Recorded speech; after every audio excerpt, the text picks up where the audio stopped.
El agente de la Guardia Civil pronunció las palabras. Pero mi mente se quedó clavada en esa única palabra, allanamiento. Bajé la mirada hacia mis manos, sujetas por el frío acero de las esposas. Allanamiento. En la misma tierra empapada con el sudor de 3 generaciones de los Navarro. Mírame a los ojos. Javier, le dije con voz baja y dura, obligando al joven agente a enfrentarme. Tu madre todavía compra mi miel cada mes. Sabes perfectamente que esto no es allanamiento. Él se estremeció, rehuyendo mi mirada. Solo cumplo órdenes. Don Mateo. ¿Órdenes de quién? Una voz femenina cortó el aire. Entonces la vi. Victoria Beltrán. Bajó de un SUV negro reluciente, con sus tacones impecables sobre la grava del camino.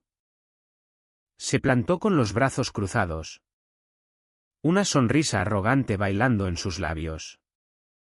Su finca, o mejor dicho mi finca, es aún más hermosa en persona. Mateo. El oficial mayor levantó un documento. Tenemos una orden judicial aquí. Señor Navarro. Le pido que no oponga resistencia.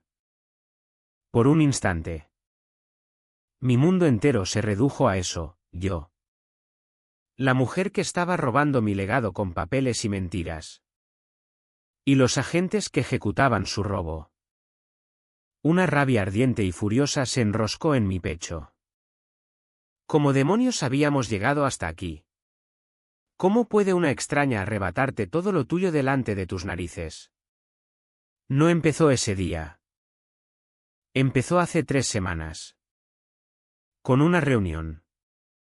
Una oferta y un rechazo que no imaginé que me costaría todo. Para entender cómo un hombre puede ser detenido en su propia tierra. Tienes que entender qué es esa tierra. La finca La Redención no es solo un trozo de mapa.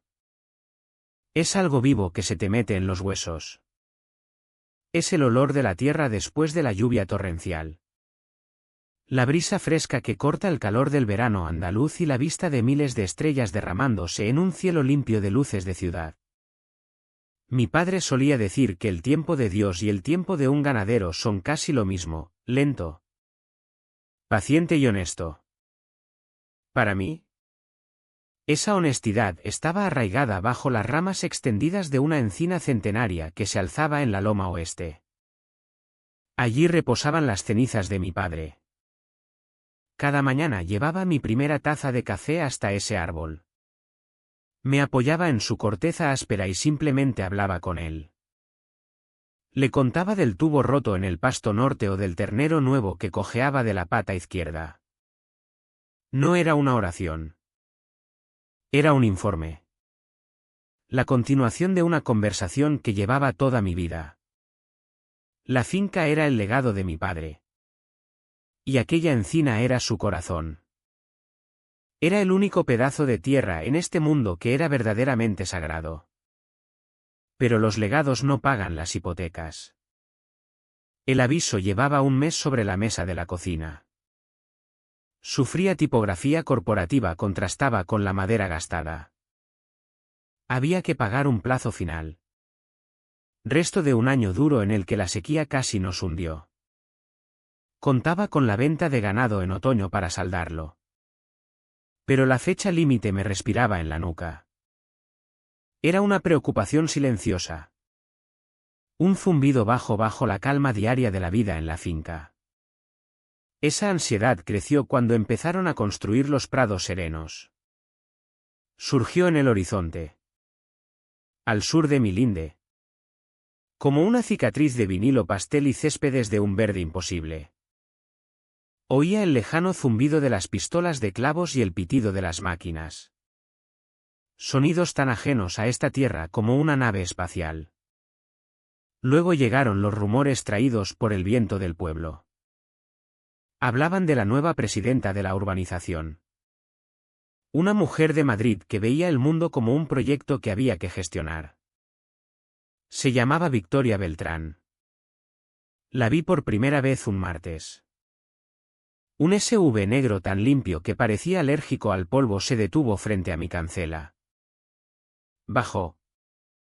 Una figura impecable con traje blanco planchado y tacones que jamás habían pisado tierra andaluza. Tenía la sonrisa de una agente inmobiliaria, amplia y brillante. Pero sin calor real. Señor Navarro, dijo con voz suave como piedra pulida. Victoria Beltrán. Presidenta de Prados Serenos. Asentí. Limpiándome las manos en los vaqueros. Señorita. Su urbanización es preciosa, continuó. Señalando vagamente mis campos. Un poco rústica para el estilo que estamos cultivando. Pero tiene potencial. Estamos en fase de expansión y nos gustaría invitar formalmente a la Redención a incorporarse a nuestra comunidad. Casi me reí. Con todo respeto. Señorita. Esto es una finca en activo. No un barrio residencial. No buscamos unirnos a ninguna comunidad. Su sonrisa no flaqueó. Pero algo en sus ojos se endureció. Creo que no entiende, dijo. Pasando de invitación a orden. No es realmente una invitación opcional. Es más bien una notificación. Sacó un sobre grueso de un portafolios de cuero. Esta es la notificación oficial de anexión según el Plan de Desarrollo Municipal. Nosotros nos ocupamos de todo el papeleo. Lo único que tiene que hacer es prepararse para la transición. Miré el sobre que me tendía. La transición a residente, explicó como si hablara con un niño. Quedará sujeto a las normas de la comunidad. Naturalmente. Y tendrá 72 horas para desalojar la vivienda principal una vez finalizada la transferencia. Para que podamos comenzar la evaluación de la propiedad. Por fin me reí. Fue una carcajada corta y seca de incredulidad. No cogí el sobre. Está usted loca, le dije. Por primera vez. Su sonrisa desapareció. ¿Puede leer la notificación o no? Señor Navarro. Da igual. Esto va a suceder. Dejó el sobre en el poste de la cancela. Giró sobre sus tacones y volvió al SUV impecable. Dejándome en una nube de polvo y desconcierto. A la mañana siguiente fui directo al registro de la propiedad. Hablé con doña Carmen. Una mujer que llevaba procesando escrituras desde antes de que yo supiera montar a caballo. Sacó mi expediente. Sus dedos recorriendo las líneas familiares del mapa. Golpeó el grueso fajo de papeles que documentaba la propiedad de mi familia desde 1954. Mateo, me dijo mirándome por encima de las gafas. Tu título es blindado. No hay comunidad de propietarios. Ni plan urbanístico. Ni mecanismo legal en toda la tierra de Dios que pueda anexionar tu finca sin tu consentimiento escrito y notariado. Salí del registro con la confianza de quien lleva una escalera de color. Me había reído en la cara de Victoria Beltrán. Pensando que su amenaza era el farol más ridículo y amateur que había visto jamás. Pero me equivocaba. No era un farol. Era una declaración de guerra. Y estaba a punto de descubrir que en su guerra no había reglas. Esa confianza me duró casi una semana.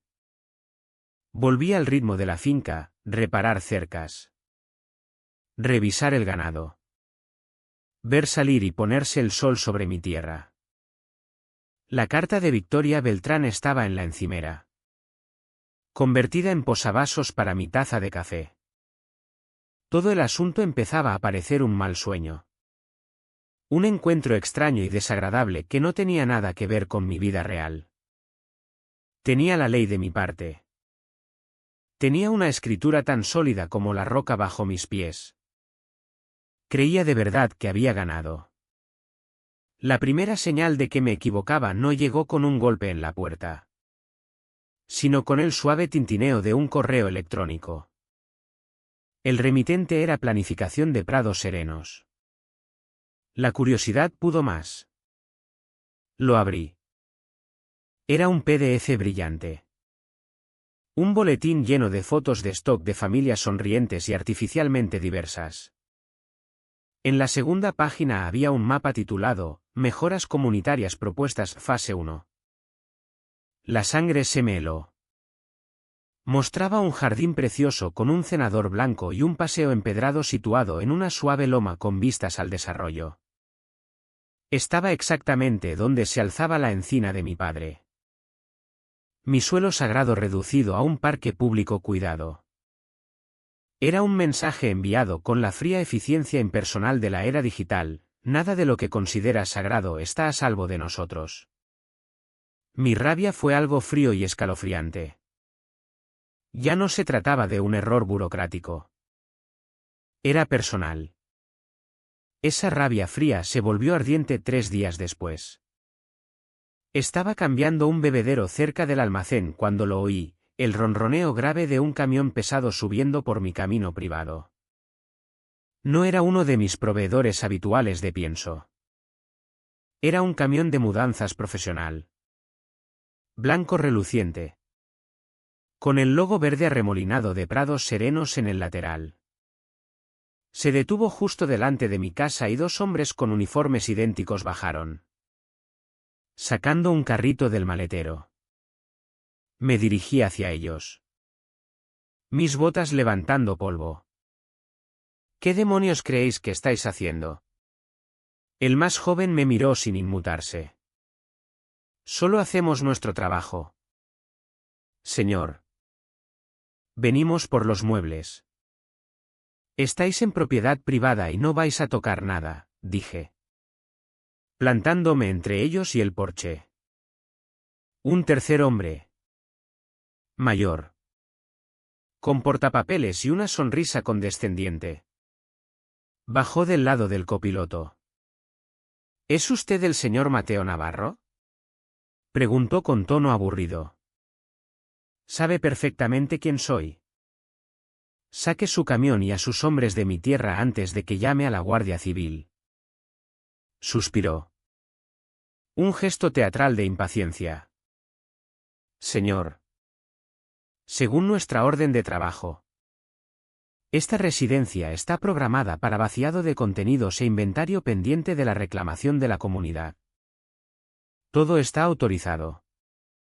Giró el portapapeles hacia mí y allí, al pie de una página de letra pequeña, estaba mi nombre. Una firma que se parecía sospechosamente a la mía. Era una falsificación. Y buena. Esa no es mi firma, dije con voz tensa. Esto es un delito. Su firma está archivada, respondió, apartando el portapapeles. Si tiene alguna disputa, diríjase a la oficina administrativa de la urbanización. Ahora, si nos disculpa. Asintió a sus hombres y empezaron a caminar hacia mi puerta principal. Entonces lo vi. A través de la ventana. Vi el sillón favorito de mi abuelo. El de cuero gastado en el que se sentaba cada noche, siendo sacado por un cuarto hombre que había entrado por detrás. Mi historia. Mi herencia. Siendo cargada como chatarra. Rugí y me lancé hacia adelante. Pero el supervisor me cortó el paso. Entonces saqué el móvil y marqué el 112. Pensé que su llegada sería el final. Cuando el coche patrulla del agente Javier llegó, seguido por su superior, una ola de alivio me invadió. Por fin se restauraría el orden. Metí mi escritura blindada en las manos de Javier y expliqué el robo que estaba ocurriendo a plena luz del día. Pero entonces Como invocada. El SUV negro de Victoria Beltrán apareció, deslizándose hasta detenerse detrás de los coches patrulla. Bajó. Una visión de calma autoritaria llevando un grueso archivador de cuero. Saludó al oficial superior como a un viejo amigo y abrió el archivador sobre el capó del coche. La escena que siguió fue el momento más surrealista e irritante de mi vida. Vi cómo presentaba sus documentos, una escritura recién impresa, un plano actualizado con sello municipal que no reconocí y el formulario de consentimiento del propietario con mi firma falsificada luciendo nítida y oficial. Como pueden ver. Agente, dijo Victoria con voz dulce y razonable. El señor Navarro aceptó la anexión.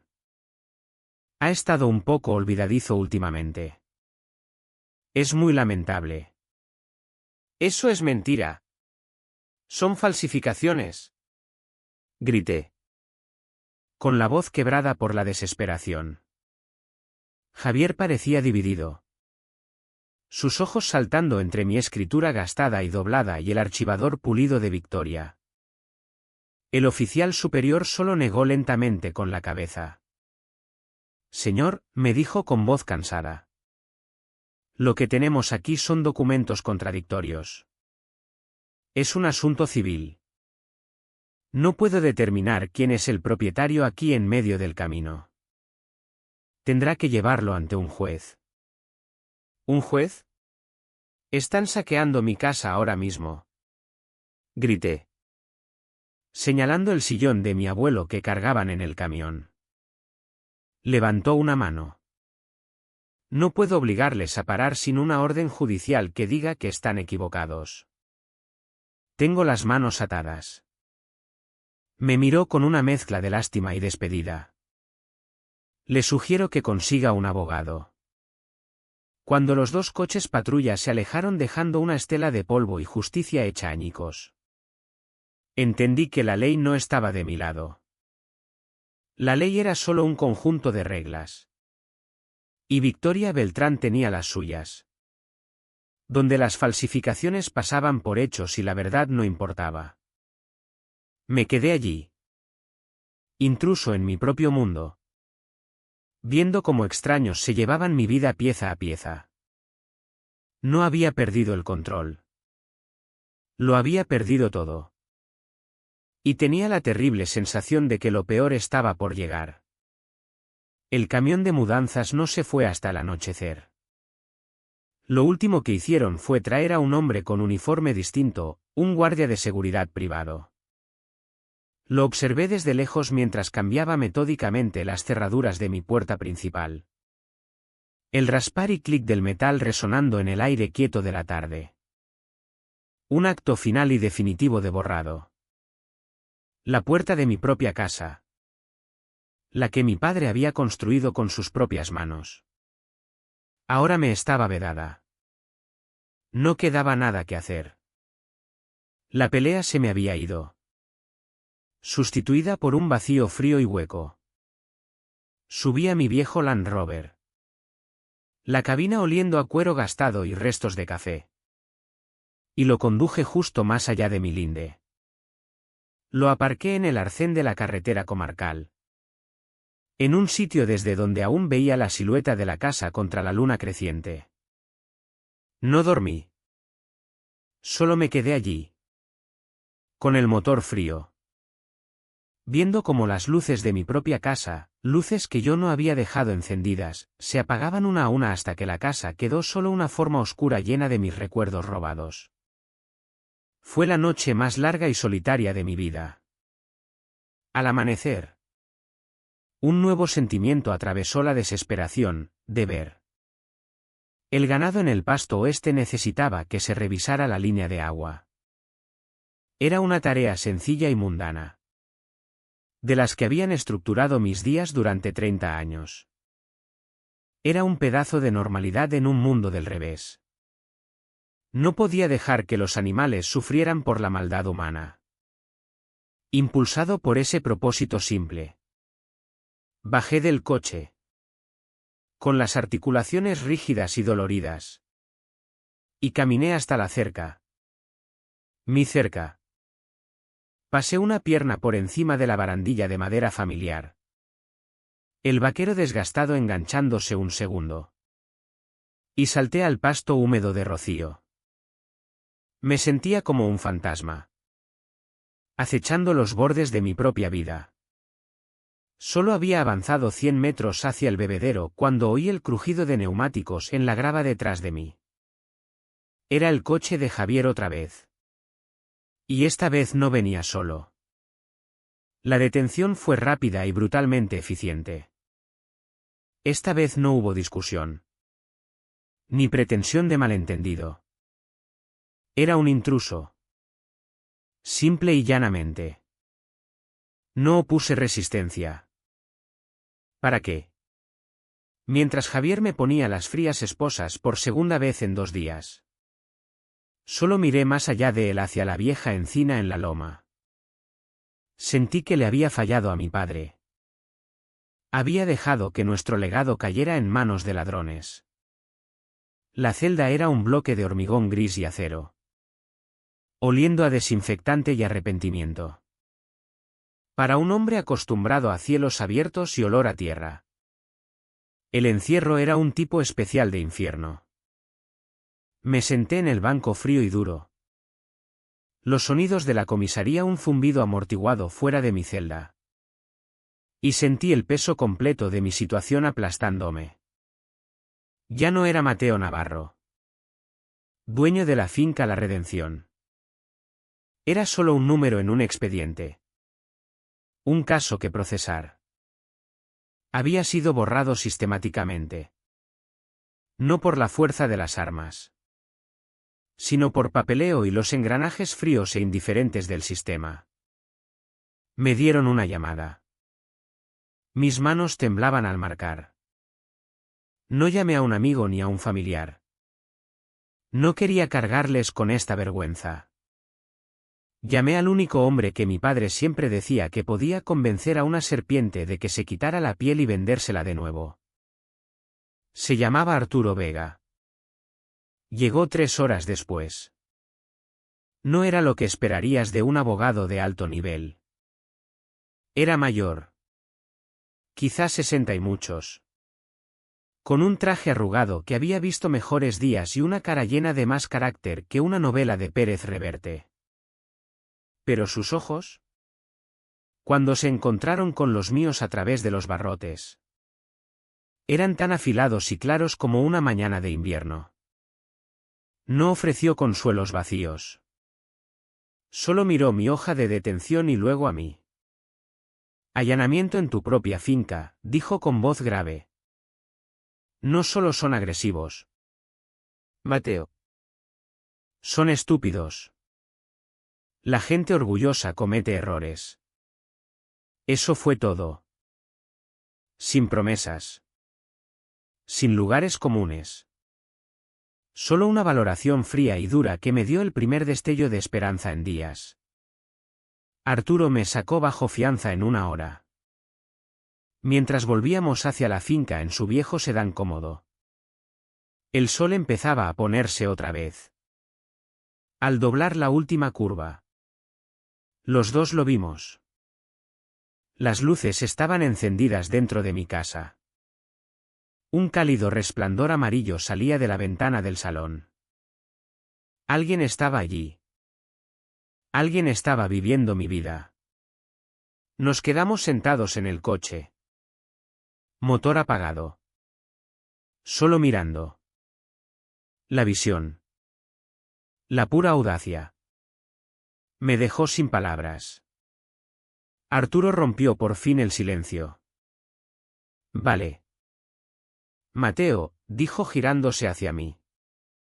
La cara grave bajo las luces del salpicadero.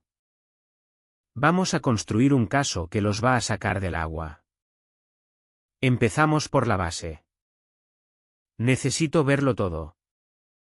Tu paquete de título original. La escritura notariada de tu padre. La transmisión de herencia. Los mapas de topógrafo. Todo. Los originales. ¿Dónde los guardas? En la casa, dije con voz ronca. En la vieja caja fuerte ignífuga de mi padre. Una grande y pesada de acero. La tengo en el fondo del armario de mi dormitorio. Arturo se quedó callado un largo momento. Miró las ventanas iluminadas de mi casa y luego a mí. Un nuevo horror amaneció en su expresión. Mateo, dijo despacio. Cuando se llevaban tus cosas. ¿Viste que sacaran una caja de acero pesada? La sangre se me fue de la cara. Reproducí la escena en mi mente. Los mudanceros. Los muebles.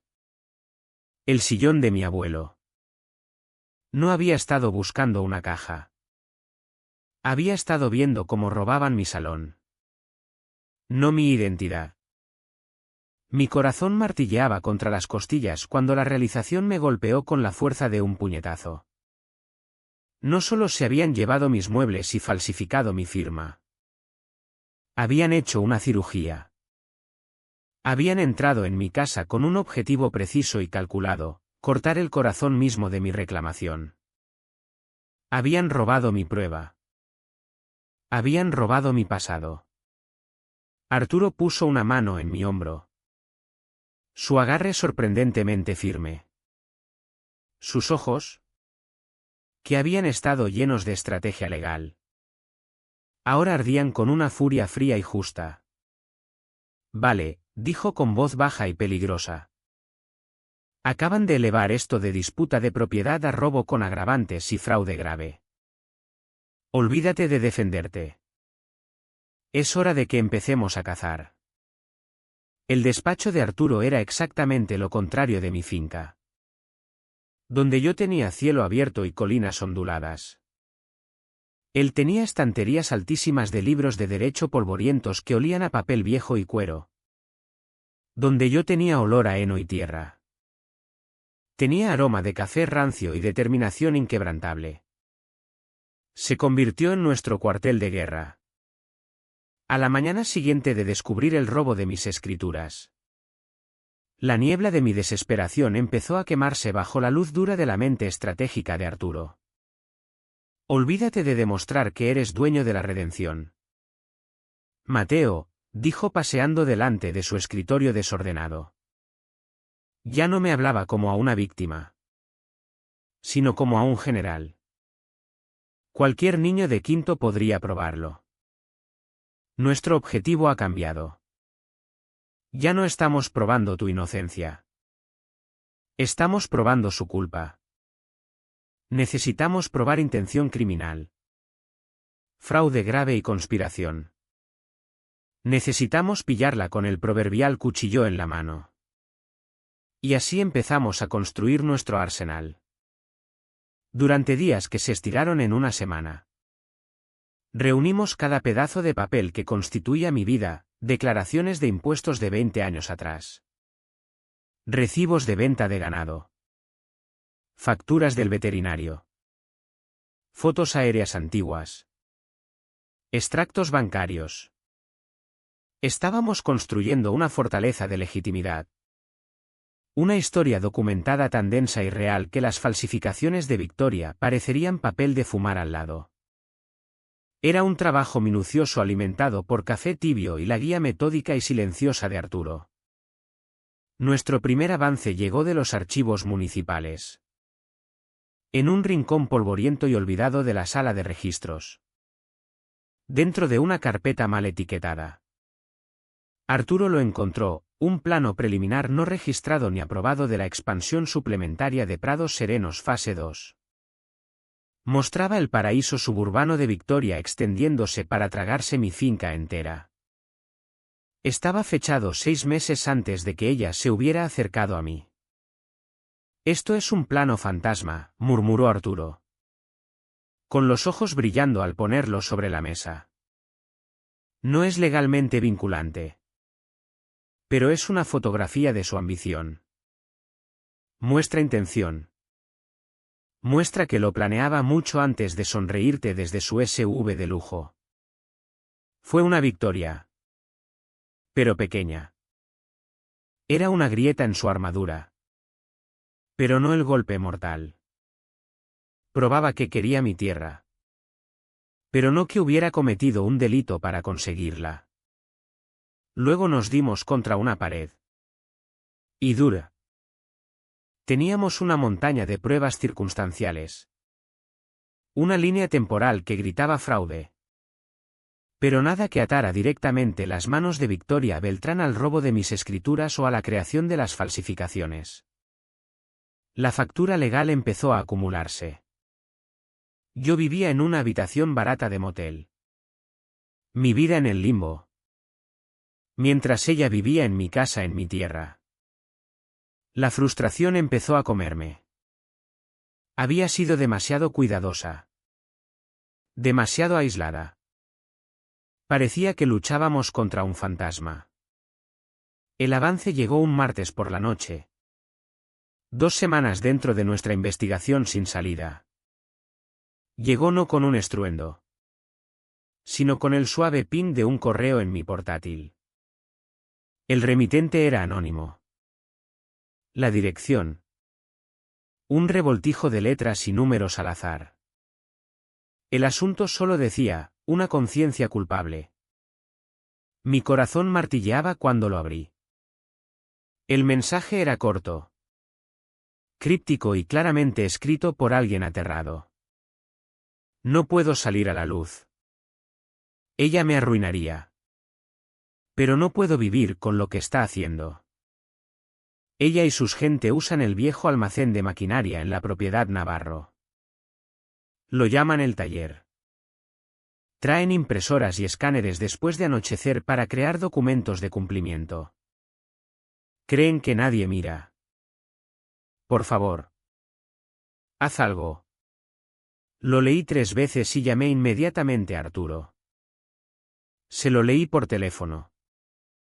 La voz temblándome con una energía eléctrica nueva. La frustración y desesperación de las últimas semanas desaparecieron. Sustituidas por una oleada de adrenalina. Me reuní con él en su despacho en menos de 1 hora.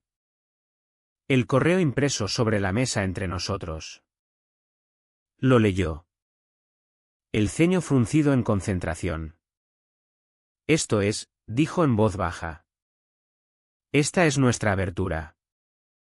Me miró. La expresión más seria que le había visto nunca. Esta persona, quienquiera que sea, nos ha dado el dónde y el cómo. Pero está demasiado asustado para ser nuestro testigo. Eso significa que tenemos que conseguir la prueba nosotros mismos. Es un riesgo. Mateo. Enorme. Sabía lo que sugería antes de que lo dijera. El camino por los tribunales se había estancado. Ahora solo quedaba un camino. Y llevaba de vuelta a través de mi propia cerca bajo la protección de la oscuridad. Tenemos el objetivo, dije con voz firme. Tenemos la ubicación. Todo lo que necesito ahora es volver a entrar. Poner una trampa y rezar para que el tiburón nade directo a ella. Hay una diferencia entre querer contraatacar y tener un plan para hacerlo. En su despacho polvoriento. Rodeado de libros de derecho. Arturo Vega transformó mi rabia cruda en una estrategia calculada. Él era el general y yo su soldado solitario. Enviado detrás de las líneas enemigas. No nos precipitamos. Durante 2 días planeamos. Arturo consiguió el equipo, una cámara activada por movimiento. No más grande que mi pulgar. Con excelente visión nocturna y transmisión inalámbrica que podía enviar a un portátil a casi 1 kilómetro. Extendimos viejos mapas topográficos de mi finca en el suelo de su despacho. Planeando mi ruta de aproximación como si fuera una operación militar. Señaló los puntos ciegos. Las zonas de matorrales densos. La zanja de drenaje que corría por el pasto trasero. No dejaba nada al azar. Mi trabajo era entrar. Plantar el ojo y salir sin ser visto. La noche que elegimos era sin luna. El tipo de noche andaluza profunda y oscura donde las estrellas parecen lo bastante cerca para tocarlas. Aparqué mi coche en una carretera de servicio desierta a 1 kilómetro al norte de mi propiedad y el resto del camino lo hice a pie. Como mi padre me había enseñado a rastrear ciervos. Cada sonido se magnificaba, el susurro de un animal nocturno en la hierba. El murmullo del viento entre los olivos. El latido de mi propio corazón en los oídos. La comodidad familiar de mi tierra había desaparecido. Sustituida por la tensión eléctrica de territorio hostil. Me sentía como un intruso. Y la amargura de esa ironía tenía sabor físico en mi boca. Al acercarme al grupo de edificios, me agaché, moviéndome despacio junto a un viejo muro de piedra. Entonces lo vi, el haz barrido de una potente linterna cortando la oscuridad cerca de la casa principal. Victoria había contratado patrulla de seguridad. 2 haciendo rondas perezosas. Me quedé congelado, pegándome plano contra las piedras frías, conteniendo la respiración. Estaban a 200 metros. Sus voces un murmullo bajo en el viento. Estaban confiados. Relajados. Sin esperar nada. Esperé lo que pareció 1 hora hasta que su ruta de patrulla los llevó al lado opuesto de la propiedad. Y entonces me moví. Corriendo bajo y rápido por el terreno abierto hasta la sombra enorme del almacén de maquinaria. La puerta lateral estaba sin cerrar. Tal como había esperado. Gimió en protesta cuando me colé dentro. El aire estaba espeso con los olores familiares de aceite viejo. Heno y óxido. Pero había un nuevo olor alienígena debajo de todo, el olor químico agudo de tóner de impresora. Un banco de trabajo estaba contra la pared del fondo. Sobre él había una impresora multifunción de alta gama y una trituradora. Este era su taller. Encontré el sitio perfecto para la cámara. Escondida detrás de un montón de viejos manuales de motores polvorientos en una estantería alta. Tenía una vista clara y sin obstáculos de todo el banco. Tras comprobar la transmisión en mi móvil, una imagen perfecta en blanco y negro granulada del almacén oscuro. Me escabullí de nuevo a la noche y emprendí mi larga retirada silenciosa. Entonces llegó la parte más dura, la espera. Durante 2 días y 2 noches. Arturo y yo estuvimos pegados a su portátil. Vimos a un gato callejero activar el sensor de movimiento. Vimos una ráfaga de viento abrir y cerrar la puerta del almacén. Cada falsa alarma era un sobresalto. La frustración empezó a crecer otra vez. El miedo de que quizás nuestro informante se hubiera equivocado. De que quizás ya habían terminado su trabajo. Empezaba a perder la esperanza. Ocurrió a las 11:30 de la tercera noche. La alerta de movimiento sonó y la pantalla cobró vida. Mi corazón saltó a la garganta. 2 figuras entraron en el almacén. Se encendió la luz. Era Victoria Beltrán. Tan fuera de lugar en mi almacén polvoriento como un diamante en un comedero de cerdos. Y un hombre al que reconocí como uno de los miembros de su junta directiva. Iban a lo suyo. Pusieron un portátil y encendieron la impresora. Observamos. Hipnotizados. Cómo empezaban a fabricar sus mentiras. Imprimieron falsos registros de cumplimiento. Informes de inspección falsificados. Incluso un documento que mostraba una votación comunitaria falsa. Entonces llegó el momento que hizo que todo el riesgo valiera la pena. Victoria sacó un sobremanila familiar de su maletín. Se me encogió el estómago. Era mi carpeta de escrituras robada. La de la caja fuerte de mi padre. Observamos en silencio atónito cómo escaneaba cuidadosamente la página original notariada de la firma de mi padre en el sistema. El hombre a su lado manejaba el ratón, levantando digitalmente la firma de mi padre. Mi firma, y pegándola con pericia en un nuevo documento en la pantalla, una renuncia de zonificación. Tecleó un nuevo nombre de carpeta y guardó, consentimiento propietario fase 3. Estaba todo allí. Toda la empresa criminal expuesta en alta definición. Entonces Victoria se recostó admirando su obra. Su voz, diminuta y distorsionada por los altavoces del portátil, era perfectamente clara. Una vez que este lote se presente mañana en el ayuntamiento, dijo con una risita triunfal. Él queda legalmente enterrado. Ni siquiera sabrá nunca cómo lo hicimos. Arturo y yo nos miramos a través del despacho tenuemente iluminado. Una sonrisa lenta se extendió por su cara. No era una sonrisa feliz. Era la sonrisa de un depredador que por fin, después de una larga y paciente cacería, había acorralado a su presa. La tenemos, dijo con un gruñido bajo y satisfecho. Tenemos toda la maldita cosa grabada. Teníamos la prueba. Teníamos la verdad. Pero tener la prueba es una cosa. Hacer que el mundo te crea es otra completamente distinta. La batalla real, la que de verdad importaba, se libraría en una sala de juicios. No solo teníamos la prueba. Teníamos una mecha encendida. A la mañana siguiente, Arturo y yo entramos en la oficina de la fiscalía. La fiscal era una mujer aguda y sin tonterías llamada María Flores, con fama de no aguantar tonterías. No le dimos una historia larga.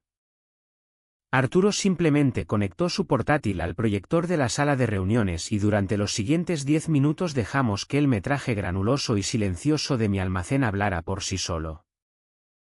Vimos cómo la expresión de la fiscal Flores pasaba de curiosidad profesional a ira de ojos acerados. Cuando el audio de la voz de Victoria llenó la sala, queda legalmente enterrado. La fiscal simplemente cerró el portátil. Miró a Arturo y dijo: Tendré órdenes de registro para su casa y oficina antes del mediodía. Tendrán mi plena cooperación. Las cosas se movieron con una velocidad que quitaba el aliento. En 48 horas. Arturo había conseguido con éxito una medida cautelar de emergencia que prohibía legalmente a Victoria Beltrán y a toda la urbanización Prados Serenos poner un pie en mi propiedad o hacer cualquier cambio en su título pendiente de la investigación penal. Por primera vez en semanas, la ley volvió a sentirse como un escudo. No como un arma vuelta contra mí. Los cargos cayeron duros y rápidos: falsedad documental, robo con agravantes por el hurto de mis escrituras, conspiración y ocupación ilegal de propiedad. El escenario estaba listo para el juicio. El día que entré en aquella sala no parecía solo un procedimiento legal. Parecía una última resistencia. La sala estaba llena. Las filas de atrás rebosaban de caras familiares. Ganaderos que conocía de toda la vida. Caras curtidas y serias. Brazos cruzados sobre el pecho. No estaban solo allí por mí. Estaban allí por el principio. Al otro lado del pasillo estaba sentada Victoria Beltrán. Su pelo perfecto. Su blazer impecable. Parecía fresca y compuesta. Susurrando a su abogado caro y reluciente. Actuando más como una CEO molesta que como una mujer que se enfrentaba a años de prisión. Todavía creía que podía gestionarse para salir de la verdad. Su abogado abrió con una actuación digna de un drama televisivo. Me pintó como un ermitaño gruñón e inflexible, incapaz de adaptarse a un mundo cambiante. Pintó a Victoria como una visionaria líder comunitaria. Una mujer que simplemente había intentado traer orden y belleza a un trozo de tierra sin regular y que se había encontrado con hostilidad irracional. Agitaba sus documentos falsificados como si fueran evangelio. Su voz retumbando con sinceridad fabricada. Entonces llegó el turno de Arturo. No retumbó. No actuó. Se levantó. Calmado y deliberado. Y empezó a construir una casa de verdad. Ladrillo a ladrillo. Empezó con el hecho más simple de todos, la cadena de título de la finca La Redención. Una línea limpia e ininterrumpida de propiedad que se remontaba a 1954. Luego llamó a doña Carmen del Registro, que testificó bajo juramento que el plano de expansión suplementaria que Victoria había usado era un plano fantasma que nunca había sido aprobado ni registrado. A continuación llamó al notario cuyo nombre aparecía en el formulario de consentimiento falsificado. La mujer pequeña y nerviosa juró que nunca me había visto en su vida y que la firma y el sello del documento eran falsificaciones. Con cada testigo, otra piedra en la base de mentiras de Victoria se desmoronaba. Por fin, Arturo dijo las palabras que toda la sala esperaba. Señoría, la acusación desea ahora reproducir una prueba en vídeo. Las luces de la sala se atenuaron. En la gran pantalla de la pared, la imagen granulada en blanco y negro de mi almacén cobró vida. Toda la sala quedó en silencio, viendo cómo se desarrollaban los acontecimientos de aquella noche. Vieron a Victoria y a su cómplice entrar. Vieron mi carpeta de escrituras robada colocada en el banco. Vieron cómo escaneaban los documentos y manipulaban las firmas en el portátil. Un jadeo colectivo recorrió la galería cuando el audio se activó y la voz de Victoria, clara como una campana, pronunció las palabras que sellarían su destino. Una vez que este lote se presente mañana en el ayuntamiento, queda legalmente enterrado.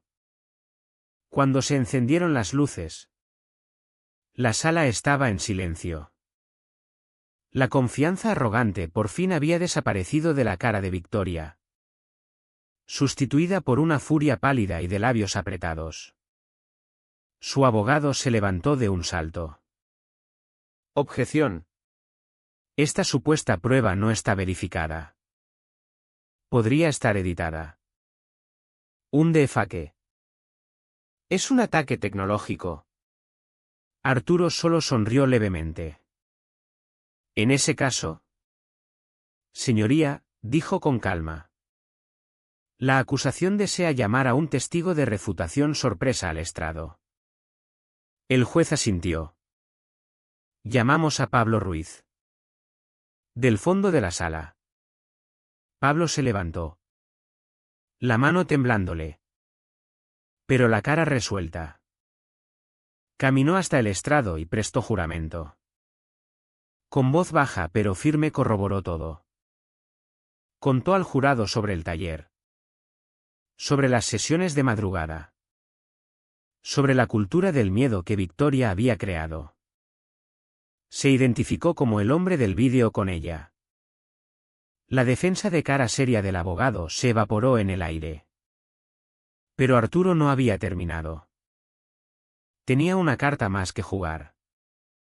Presentó su prueba final, extractos bancarios, documentos de constitución y propuestas arquitectónicas. Expuso toda la conspiración del proyecto Torres Beltrán, la sociedad limitada secreta que Victoria controlaba, el acuerdo entre bastidores con un promotor comercial, el plan de usar mi tierra como pieza clave de un proyecto de varios millones que había ocultado a todos, incluso a su propia comunidad. Probó que su motivo no era embellecer un barrio. Era pura y descarada codicia. Vi a algunos residentes de Prados Serenos en la galería mirando a Victoria con la boca abierta por la traición. No solo había intentado borrarme a mí. Los había usado a todos. El jurado estuvo deliberando menos de una hora. Cuando volvieron, sus caras eran de piedra. El portavoz se levantó y leyó el veredicto. Culpable en todos los cargos. La máscara de Victoria Beltrán no solo se agrietó. Se hizo añicos. Por primera vez la vi no como un monstruo de ambición, sino como una narcisista petulante y sorprendida que simplemente no podía creer que el mundo hubiera fallado en doblarse a su voluntad. El juez no tuvo piedad. La condenó a 10 años de prisión estatal. Ordenó que pagara la restitución completa por los daños y honorarios legales y, en un golpe final sorprendente, ordenó que la comunidad Prados Serenos fuera puesta bajo administración temporal, con toda su junta disuelta pendiente de una auditoría independiente completa. Cuando salí del juzgado al sol brillante, el peso de los últimos meses por fin se levantó. Los ganaderos me dieron palmadas en la espalda. Sus sonrisas genuinas y orgullosas. Habíamos ganado. La justicia, resultó, no era solo una palabra en un libro. A veces, si luchabas lo bastante duro, era real. Pero viendo a Victoria con su blazer impecable siendo llevada esposada, no sentí la alegría pura que esperaba. Solo sentí calma. La guerra legal había terminado. Pero sabía en el fondo que para recuperar de verdad todo, todavía me quedaba una última cosa por hacer. Ver a Victoria Beltrán siendo llevada esposada no fue la victoria que pensé que sería. Fue solo el final de una batalla. La victoria real. Como me explicó Arturo una semana después en su despacho polvoriento. Era el movimiento final que aún nos quedaba por hacer. Era la respuesta al sentimiento vacío y silencioso que tenía. Te debe una cantidad significativa en daños y restitución ordenados por el tribunal, dijo Arturo. Una rara sonrisa genuina tocándole los labios. Y como sus bienes personales están congelados y su empresa criminal está en quiebra. El tribunal está liquidando sus participaciones corporativas para pagar sus deudas. Una de esas participaciones es una pequeña sociedad instrumental llamada Desarrollos Beltrán S.L. Es la empresa que tenía los contratos secretos de su proyecto Torres Beltrán. Se inclinó hacia adelante. Con una parte de los fondos que te han sido adjudicados. Presentamos una oferta. El tribunal la aceptó esta mañana. Enhorabuena, Mateo. Ahora eres el orgulloso propietario de la misma empresa que ella creó para destruirte. La hermosa y brutal ironía se posó sobre mí. No solo recuperé mi finca. Había tomado el control de todo su esquema. Poseía su ambición. Ahora tenía el poder de garantizar que la tierra que rodeaba la mía nunca sería amenazada por una jungla de hormigón. Esa fue la jugada final de jaque mate. Esa fue recuperar todo. Una semana después contraté a un cerrajero. Fue una sensación distinta a ver a los hombres de Victoria cambiar las cerraduras. Esta vez, el sonido de los tambores encajando era un sonido de restauración.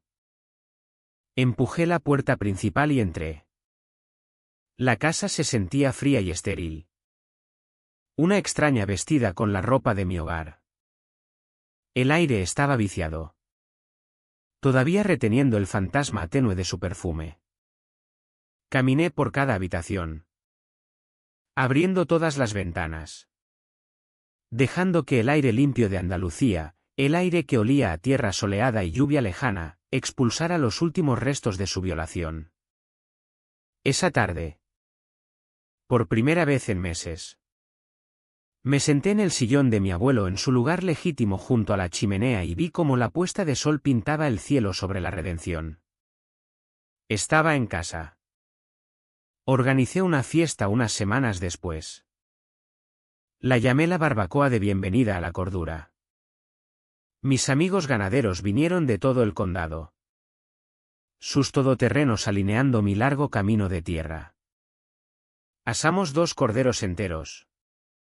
Bebimos cerveza fría y el sonido de risas y música flamenca llenó el aire hasta bien entrada la noche. Pero no solo vinieron mis amigos. Había enviado una invitación abierta y, para mi sorpresa, unas cuantas familias de prados serenos aparecieron. Con aspecto humilde y arrepentido. La nueva presidenta de la comunidad. Una bibliotecaria jubilada llamada Rosa. Se acercó a mí y me entregó una carta de disculpa escrita a mano y una tarta de manzana recién horneada. Solo somos vecinos ahora. Don Mateo, dijo. Como debe ser. Acepté su tarta y su disculpa. La ira se había consumido, dejando solo el deseo de paz. Más tarde esa noche, después de que el último coche se hubiera alejado, di un paseo.